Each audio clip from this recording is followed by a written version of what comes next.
Hi, this is Margaret Maloney, and welcome to the Death Dhamma podcast. Together we will consider life, death, and impermanence. Because in between birth and death, we lose things. Not just our glasses and our keys. We lose identities, relationships, ideas, and more. But what we can gain right now is facing this together, and we will gain freedom, peace, and progress on our path. Hello, my friends. Today I'm sharing with you some thoughts on my discussion with Shelley F, which was our most recent episode of the Death Dhamma podcast. And Shelley has written a couple of what she calls self-kick books. I love that phrase, self-kick, a little kick in the backside to get you going where you need to help your own self. Positive Change, a self-kick book, can be found on her website, which is Shelley, Shelley F, like Frank, Knight, KNIGHT.com. And Good Grief can be found on johnhuntpublishing.com. Shelley has a lot of experience with death, the big D, the loss of, an actual sentient being who was an important part of our life, and also the little d, the disappointments along the way. And she does such a skillful job of really weaving these things together when she spoke with us. And when she defines grief, she doesn't say it's about the death of a loved one. She talks about that as being more about, when we're sad that someone has died, that's more bereavement. She says, grief is not death of a loved one. It's anything with which you've had an emotional connection. When you lose something that you've had that emotional connection with, it could involve an actual death, but it could also be a relationship or a job or your finances or your health. An example she gives is, she started off as a nurse and she had a certain idea of what it was going to be like to be a nurse in terms of helping others and saving others. And she wound up working with more of the end-of-life patients. And certainly she felt that it was her privilege to help people with end-of-life. That work in itself represented for her the death of an ideal because it wasn't what she thought her career in nursing was going to be like. She wisely points out that everyone is grieving something, because in our lives, we have losses and changes and disappointments all of the time. And that one of the best things we can do is sit in silence and see what comes up. And that is very close to some of the themes we talked about in season 1 with some of our Buddhist spiritual teachers when we talked about the fact of sitting. In fact, the book is called Sitting with Death, and we talked about sitting with your grief and your sadness and noting what comes up, and that you don't have to be it, but that you want to notice it. And Shelley says this in her own way because she's not speaking to us necessarily as a Buddhist spiritual teacher. She is speaking to us as someone who believes that, we are all definitely spiritual beings. But she does mention you can't control when grief comes. We had a little talk about that.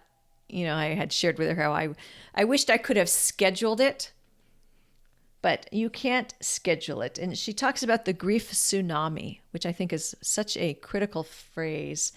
A grief tsunami, she says that, after you think you have control and you're moving along, one day, this grief tsunami, this big wave of grief is just going to hit you and knock you over.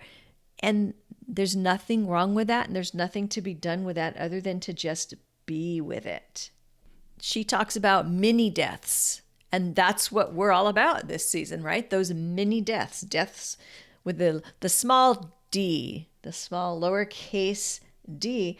And these are, she also called them bite-sized elements of grief, where we have the opportunity to practice dealing with loss and to notice how we deal with loss. These mini deaths can help us And we can notice how our families and friends and teachers around us deal with these losses. And that's an indicator of how we also might behave, unless we choose to be different, unless we choose to behave in a way that is different than the culture that's been set up around us.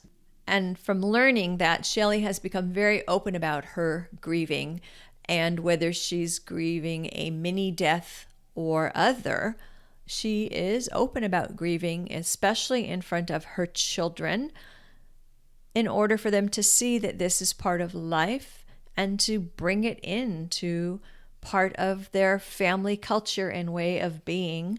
Because like many of us, she has come from a background of, you kind of sweep these things under the carpet. And on the one hand, you're supposed to be sad. But on the other hand, after a certain amount of time, people don't want to see you being sad, but they want you to be sad. And we talked about that a little bit too, about how, if you've suffered a significant loss, it's almost, some people are almost angry with you when you shine through. It just shows you, as human beings, we have some work to do here in terms of our cultural expectations of ourselves and others, whether it's a mini death or a big death. Shelley gave us some really good tips for handling ourselves and our grief, which is, first of all, don't listen to how others want you to grieve. Know yourself. And look at the tools that you have. Think about a time in life, another time in life, where you've gotten yourself through a tough situation. Because as she reminds us, so far, your survival rate is 100%. You do need to find your own meaning, because those of us who have meaning in our lives are more resilient. And it's that resiliency that carries us through these losses and these bouts with impermanence. Shelley really talks about the importance of finding something that is meaningful to you. It gives you something else to focus on. Find something, she says, find something that lights you up.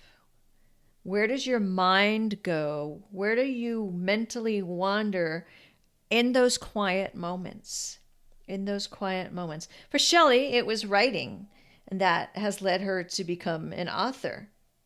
And she notes that if you can't find what you like, then work on removing what you don't like from your life. Do some decluttering, because maybe there's too many things in the way. And as you declutter and you remove from your life the things you don't like, it gives you an opportunity to really see what it is you do like. And there are 5 life lessons Shelley has learned along the way that she generously shares with us. Number 1, be happier. You're going to find out that the little things were the big things all along.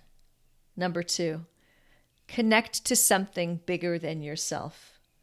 And actually, we are a little bit insignificant. There are many things that are bigger than ourselves.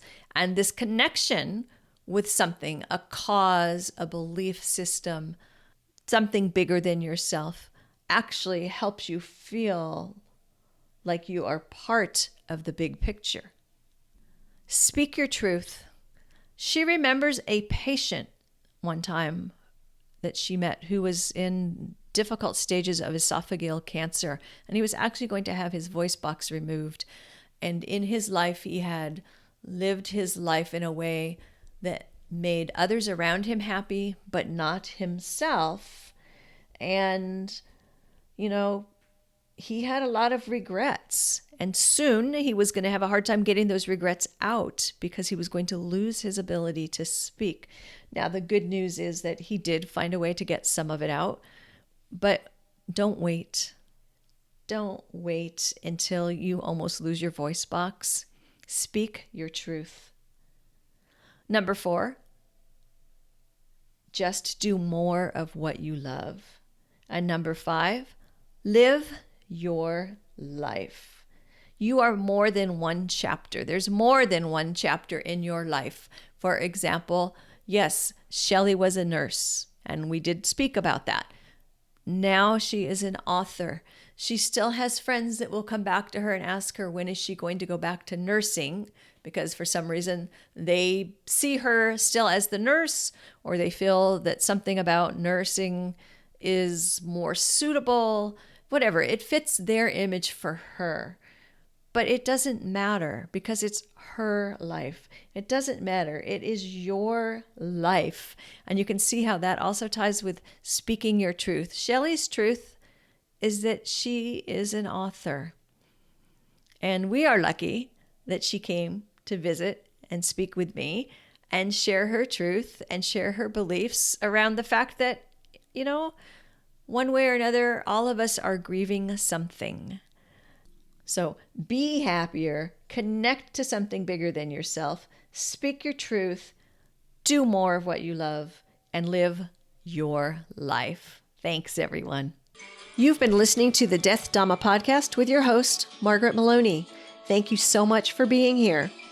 Come find me on margaretmaloney.com, margaretmeloni.com. And until we meet again, may you be well, may you be happy, may you be at ease, and may you be free from suffering. Bye for now.